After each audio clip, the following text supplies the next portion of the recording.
And welcome to Mock the Week. I'm Dara O'Brien. Joining me this week are Andy Parsons, Ed Byrne and Mickey Flanagan, Jack Whitehall, Hugh Dennis and Milton Jones. We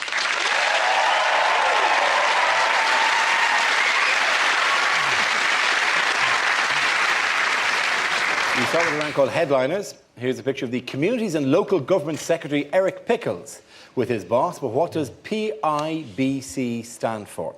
Is it his list of priorities? Is it pies, ice cream, burgers, communities?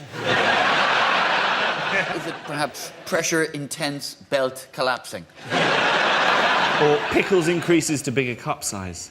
Is it Pelican impersonation bemuses Cameron? Is it what happens when one of them goes back to the Stone Age and starts investigating crime in PIBC?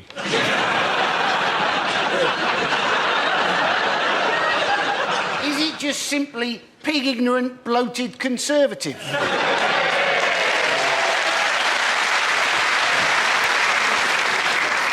What if I wrecked your world and said it's nothing to do with Pickles' weight? So are you trying to tell me it is not politician impersonates bouncy castle? He's not, please, I'm begging, chocolate.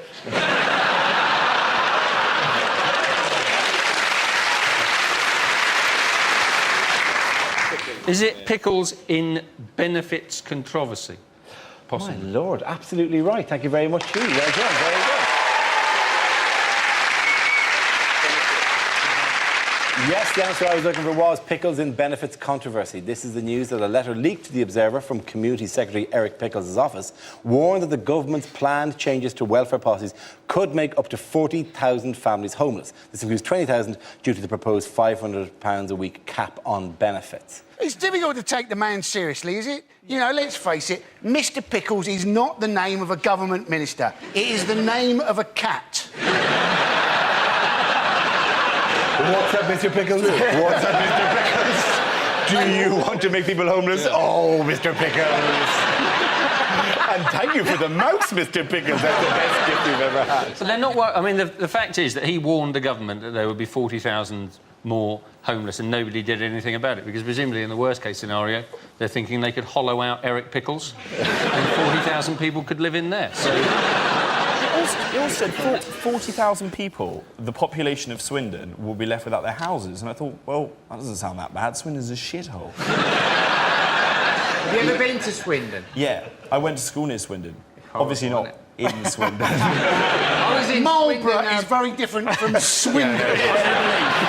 Is that far apart geographically? Culturally, it's about 4,000 miles. I'm picturing the school that you went to, and I feel it's got more in common with Hogwarts than Swindon. Chris Grayling, though, the Conservative minister, he said it wasn't going to make people homeless. He said it might lead to individual cases of housing mobility.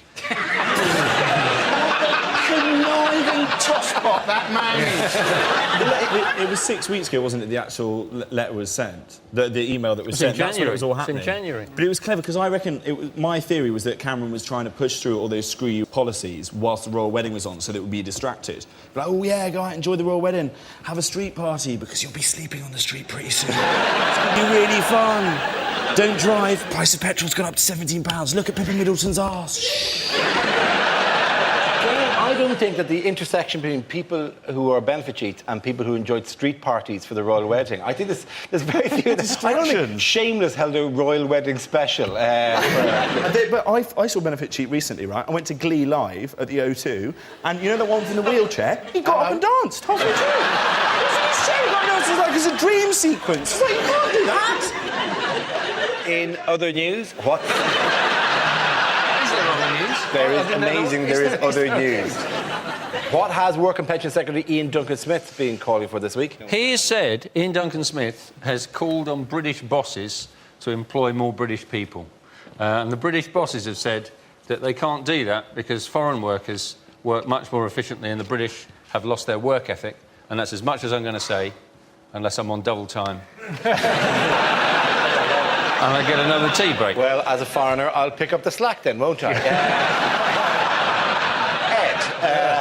The only thing I have a very left-wing and liberal attitude to Eastern European immigration. The only thing that comes to it is you go, welcome them, let them come in, but then you get refused entry to a nightclub by a bouncer from Lithuania. And suddenly your lefty attitude to immigration takes a big step to the right for the It's not just bouncers from Lithuania who turn you away, though, is it? Here's the thing, every bouncer on every nightclub door in Dublin now, it seems, are from Eastern Europe. And Eastern European bouncers, they're hard-working, they're conscientious, but they don't watch Mock the Week, right? This means nothing trying to get into a nightclub in Dublin. And then you hate yourself for the stuff you come out with. Lefty liberal going, what do you mean you won't let me in? We let you in. I had a letter published in the Daily Mail last week saying that a lot of Russian women get into this country inside other Russian women. It's true when Eastern Europeans, they are very keen to work, aren't they? Yes. I mean, as an example, right, there was a Serbian and a Czech who were able to win the Wimbledon Championship in 2 weeks, whereas a British person with the same qualifications has been unable to do it for 75 years.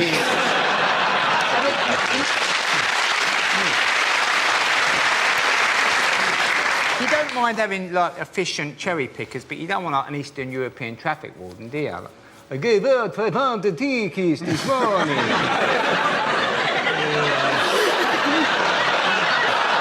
I gave out 500 tickets this morning. I need to drink some beer. At one point, they go, I grew up on Dracula one films. parking ticket. You cannot park parking here. No parking in this area. Sorry, is that Dracula or Bob Dylan? You cannot park here. Presumably, the traffic warden goes, and why are you parked here? And the driver goes, I couldn't get out the turn! fast recovery, your catching? We are lazy as a nation. Even as I speak, my shoes are on fire. Which British sportsman had a bad week? David Hay. David Hay. David Hay, who was sad because he came away basically with a broken toe and loads of bruises. But he should count himself lucky. Most British blokes going to Hamburg for the weekend come away with an STI. He it's weird because I didn't know his fancy dress. He came as a baked potato. Unfortunately, the guy came as a boxer. You know, I picked on him once at a comedy club. He was in the front row. Now, and I sort of looked at him and said, all right, mate, what do you do? And he went, I'm a boxer. I said, I'll practice this expression. You can't come in, you're wearing trainers. You're going to need it one day. And he looked at me, he went... And I went, I'll move on. They do have to do some stupid carry-on in their training, don't they, boxers? Did you ever see when they got that little bag hanging there like that and they spend ages just going... What is that? Is that in case you get attacked by someone who's hanging upside down from the ceiling with his hand tied behind his back? He kept razzing him up as well, which I don't understand why boxers bother doing that. When he was trying to get him all riled up, you talk like Borat, and was like, yeah, right. But don't get him annoyed, because he's about to go into a ring and punch you. If I was boxing at someone, I'd spend all the pre-stuff just being really nice to them. Like, after this, let's get a pizza and watch You've Got Mail. Your nice shoes you've got there. You're my best friend. And then when we get into the ring... You've never seen boxing, have you? You've never seen... That one, yeah. Come and get me. I think you're thinking of Strictly Come Dancing there. I don't think actually that works. Your pincer shit. Oh, that shit is good. And then defensive. Not getting me. I've never been in a fight. No. Do you know, I would have guessed that. Although after this, I think I might. Yeah. Of all the many ways I've described you, Jack, street is not one of them. All right, the points go to Jack, Hugh and Milton.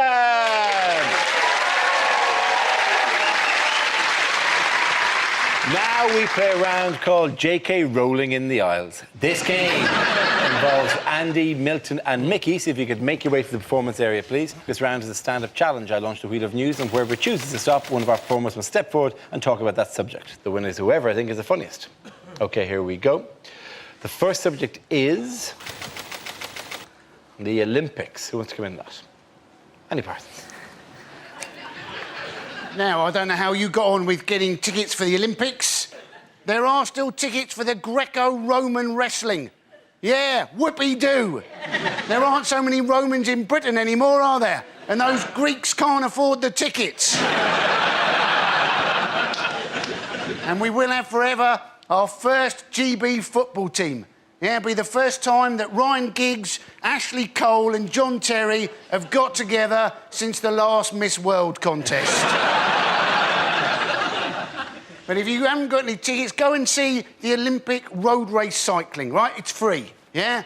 But it's not the same as proper road cycling. Never in the Olympics do you see somebody having to go off into a ditch because there's a lorry turning left. Never do you see somebody go over the handlebars because some idiot in his car has opened the door without looking in his side mirror.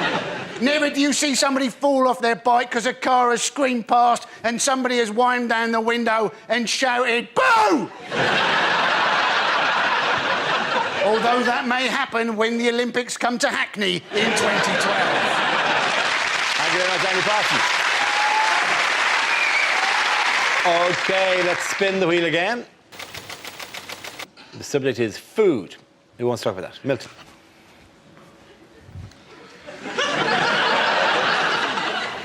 I went for an Italian recently.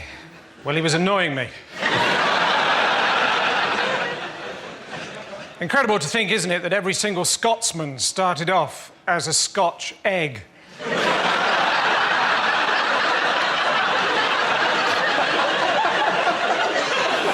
Cold and gingery. I was grilling some tomatoes the other day, saying, "Who are you? Where'd you come from?" I almost got into the SAS. I failed on one question. They said, right, imagine the scenario. Terrorists have taken hostages. They're holding them in an embassy. What are your preferred tactics? I said, I like the orange ones.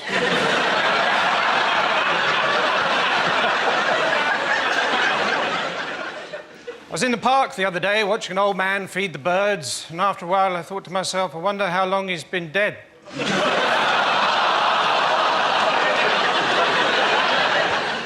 When the boys in the playground found out that I had a potentially fatal allergy to peanuts, they used to shove me up against a wall and make me play Russian roulette with a bag of Revels.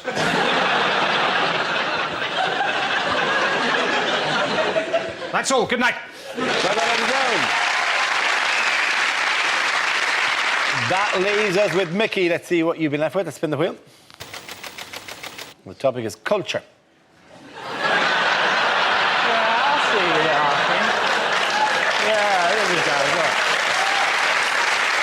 Thank you. I know you're thinking this man doesn't enjoy culture. Well, you're right, I hate it. Now, I am an intellectual. I know I left school with nothing, but I did go to university later on when I got a degree when I was 29. It was tough, speaking up during the lecture, knowing everyone's thinking, blimey, the window cleaner's keen on me.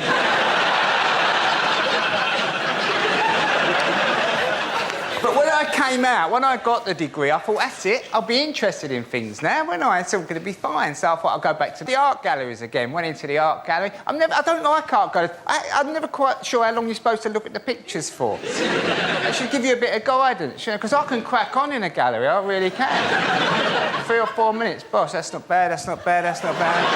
Just mess that up. I can be over by the door in about 5 minutes. The wife's crying at a Matisse. Come on, love, there's a Wetherspoons round the corner. But the other thing is, you've got to enjoy looking at other cities, apparently. The city break, does it actually exist, the city break? Is it a real thing? Went with the wife to Prague the other week, and she said, after a couple of days, she said, are you enjoying yourself? I said, yeah, I've just paid 15 quid for 2 cups of coffee. But at least we've got that bridge to walk over again. Because I've never done that before. Or maybe we could go to the castle. Thank you very much. Points at the end of that round go to Andy and Mickey.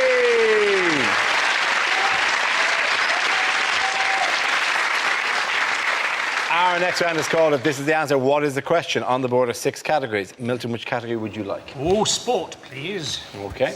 Sport is the category. The answer is 1. What is the question? Is it, in the majority of cases, how many people does it actually take to change a light bulb?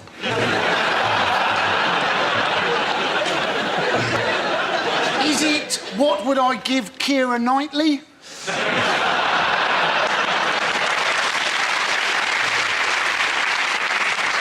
Is it what is Obi Kenobi's middle name? Is it if you asked one of the cast members of Geordie Shore to count to 10, at what point their head would explode? Is it how many hairs does Wayne Rooney have left on his arse? Is it the average number of times a bag for life is used? Is it how many lives did my cat actually have?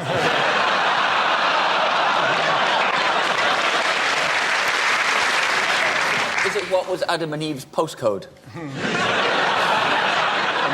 Is it the number of Father's Day cards that Prince Charles normally gets?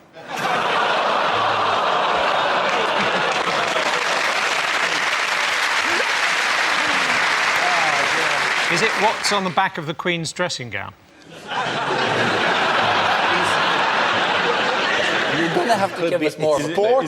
Is it Sport. What score do you need to get to beat someone who scored nil? It's the story about Nadal getting beaten by Screech from Saved by the Bell. I think I know what it is. It is not about being world number one. No. I think, then, it is about... Djokovic has only lost one match, hasn't he, in a year or something? That's it, very, very good. Well done, thank you very much. That's it. Yeah. Yes, the question I was looking for was how many matches has new Wimbledon champion Novak Djokovic lost this year? In an incredible run of form, culminating in his victory in the Wimbledon men's singles final, Djokovic has won 48 of the 49 matches he has played this year. As well as winning Wimbledon, the Serbian has this week been named as the world's #1 player. You watching it? Did you enjoy it? Yeah, I hate tennis. I've got a real chip on my shoulder about tennis. They never came to our school asking if we want to be ball boys. Where is your Probably school? wouldn't have lasted very long, though, to be honest with you. Oh, come on, mate. Do you want me to lower the net a little bit for me? See if you get it through this smoke ring. It's a difficult journey to get to Wimbledon, actually. Underground, overground.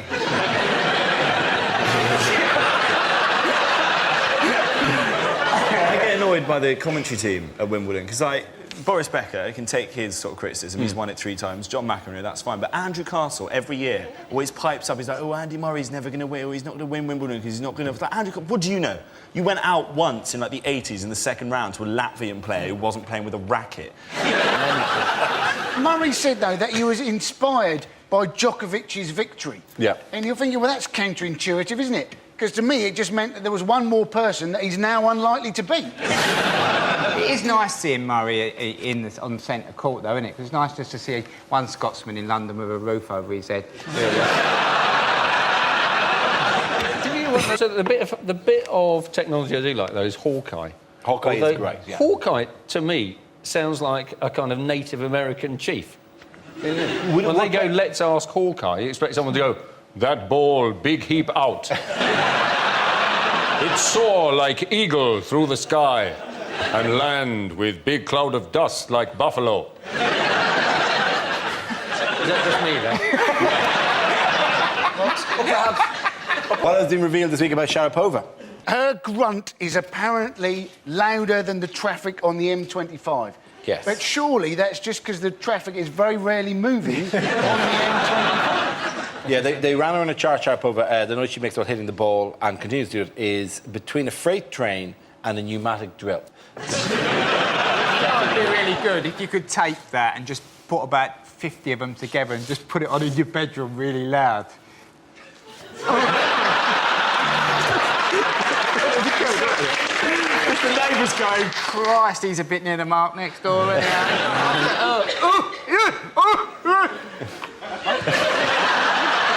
It depends who you're with, but I've never been someone who sounds like they're hitting a tennis ball. Like that. Have you ever... No, you just Yeah, I have. Really? Yeah. What did I they had a do to woman you? ask me my front door number during sex once. Yeah, I can still do this day, I don't know why. I was banging away and she went, oh, Michael, what's your front door number? That's the absolute truth. Was she trying to figure out? Was she trying to figure out whether you were in your own garden or not? Why didn't you Tell take her police. into the house? Maybe she's just trying to find out where I lived. Did you have strange... People shout out strange things during sex? My last don't girlfriend they? shouted, "Oh, tell me I've been a bad girl." I was like, and I hate it. I was like, "Oh, you've been a bad girl." I was like, "Why have I been a bad girl?" And I said, "Well, you deleted MasterChef from the Sky Plus. That's pretty bad." It's fine, isn't it? What will the film industry be waving goodbye to this week? Harry Potter, Harry Potter, yes. the last instalment of Harry Potter. Yes, when's the premiere? I don't know. It's tonight. You're the one who answered the question. Well, that's what the story, darling. Well, it must be this week. It's the Deathly Hallows Part 2, isn't it? Is that right? I've no... Now you don't know. Why don't we discuss It it? is. Yes, it is. The audience know more than we do. I have Deathly Hallows. neither watched them nor read them. This thing is passing by. I've read them all. completely. But the Deathly Hallows wasn't in 2 bits. It was in one massive book that stretched from here to here. And I read it to my son every night for 6.5 years.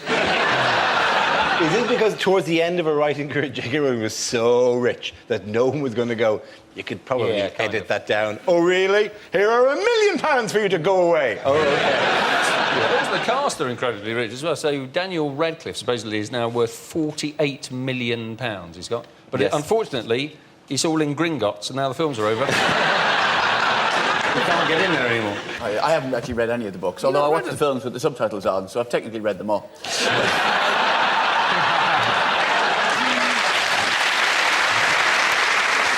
There was an interview with Daniel Radcliffe, though, Yeah. and he was talking about the fact that he's teetotal now.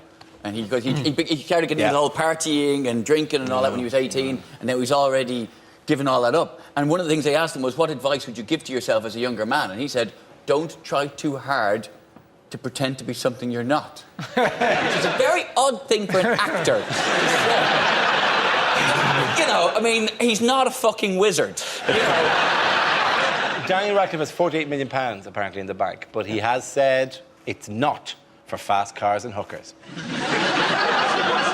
needs a yes, it fast is. car?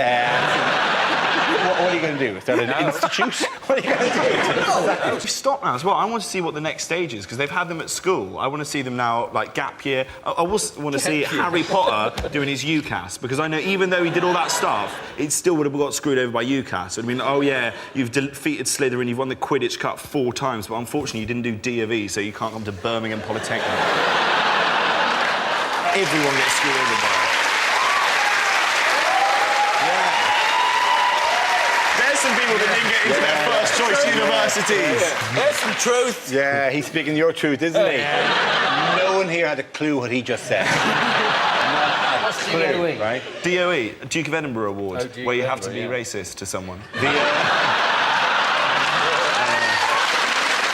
the end of the points go to Jack Hewitt Milton.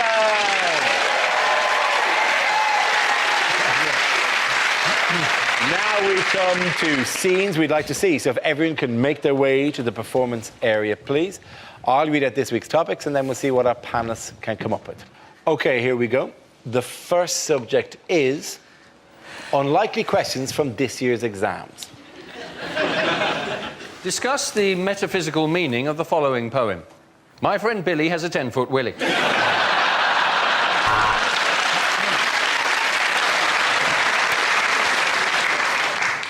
Would you like this exam to be A, multiple choice, or not? The Bronte sisters. Shag, marry, push off a cliff.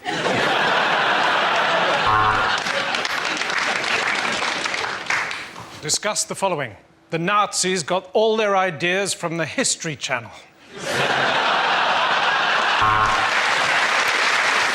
Who's the chap in the A team who would not get on the aeroplane? Was it A, B, or B, A?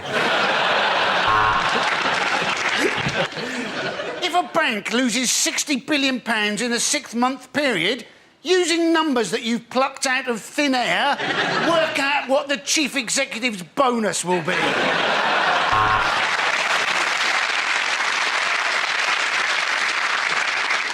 Napoleon, a small man or a long way away?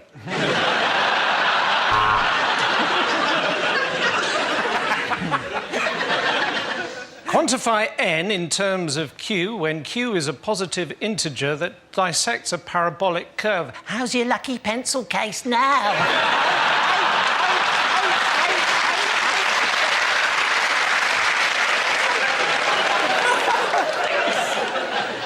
What's the name of that round thing that they throw in the Olympics? Discuss. Poetry. Is it all a bit gay? Draw a diagram of the genitalia of the male elephant. Use all 30 sheets of paper provided.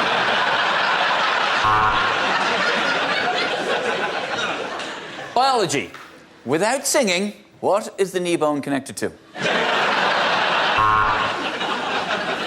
Explain the use of juxtaposition in Macbeth. Alternatively, write down everything you know about Macbeth in a blind panic because you've got no idea what the word juxtaposition is. Drama. Question 1. What was it that first made you want to become a waiter?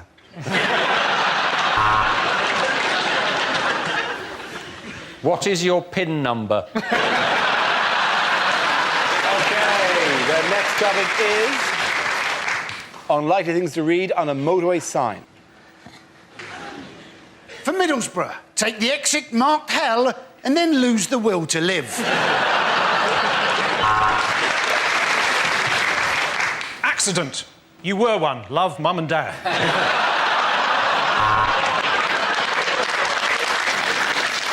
When lights flash, dogging is about to start. There may be trouble ahead. Prepare to face music and dance. You are now 200 metres beyond the junction that your piece of shit sat-nav is telling you you're approaching now. For those of you looking for more safety tips, text now. Beware, giant scissors coming towards you along the dotted lines.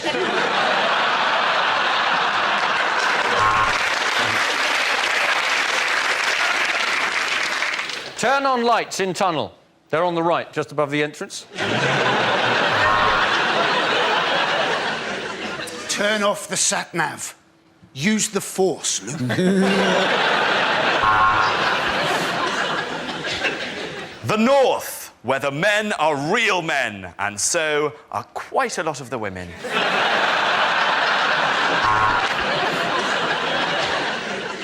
If you can taste this sign, it means you've crashed into it. Throw banana skin behind car now. Super Mario and Diddy Kong approaching from rear.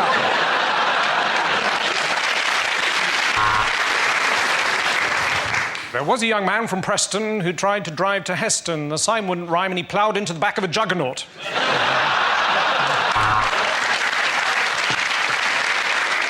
Pick us up a pint of milk, Tell. Thanks, Trace. At the end of that round, the point goes to Jack here in Milton.